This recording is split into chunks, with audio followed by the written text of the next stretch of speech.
नमस्कार दोस्तों, हम कक्षा 10वीं का 2022 का पेपर का सॉल्यूशन लेकर आए हैं। अभी तक हमने 2024-2021 के पेपर का सॉल्यूशन डाल चुका है।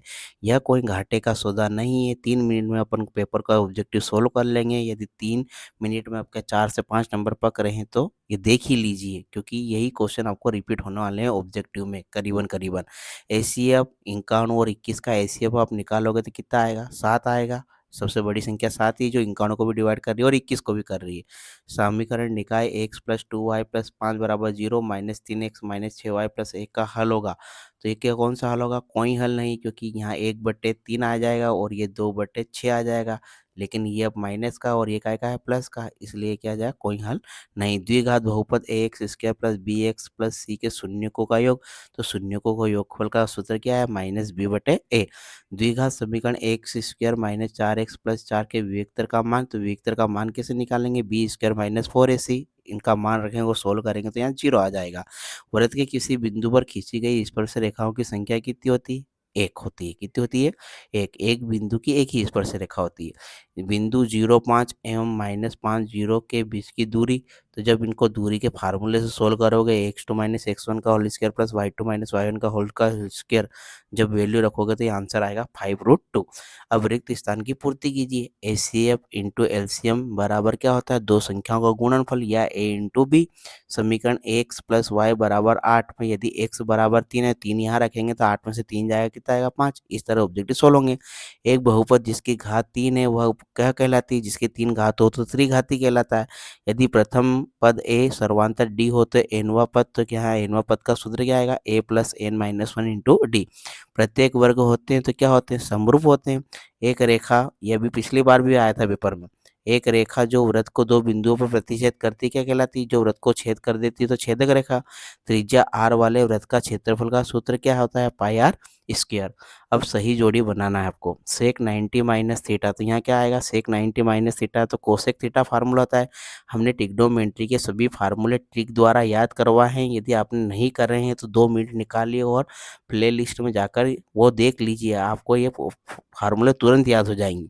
सेक 90 minus theta cosec theta. Cos theta का क्या होगा? 1/सेक थीटा। साइन 0 डिग्री का मान कितना होता है? 0। कोस 0 डिग्री का मान कितना होता है? 1। 1 प्लस टेन स्क्वायर थीटा क्या होता है? Sec theta.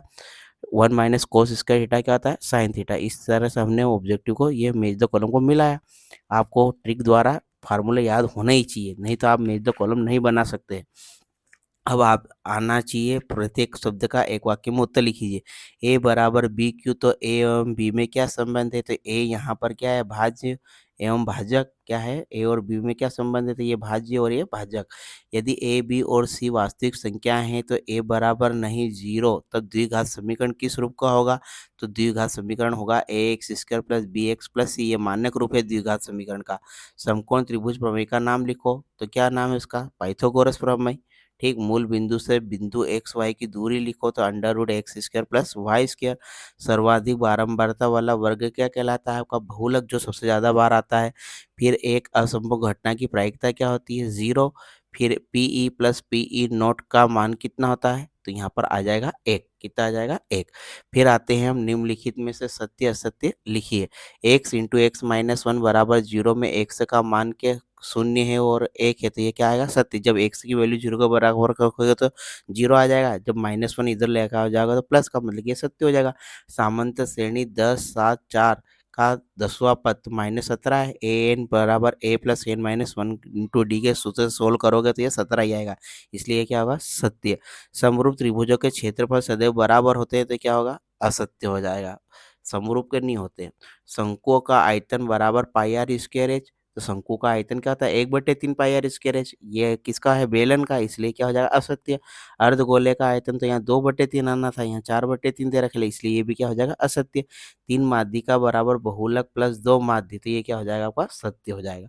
इस तरह से हमने 2022 के पेपर का सॉल्यूशन करा। इसके बाद हम करेंगे 2023 के पेपर का सॉल्यूशन। आशा है कि आपको ये पेपर समझ में आया होगा। यदि आपके इनमें से 2-3 नंबर के ऑब्जेक्टिव कंप्लीट ही हो जाएंगे यदि देख लिया होगा तो। आशा है कि आप अगले पेपर का भी सॉल्यूशन देखेंगे। मिलते हैं अगले पेपर के सॉल्यूशन के साथ। धन्यवाद। जय हिंद, जय भारत।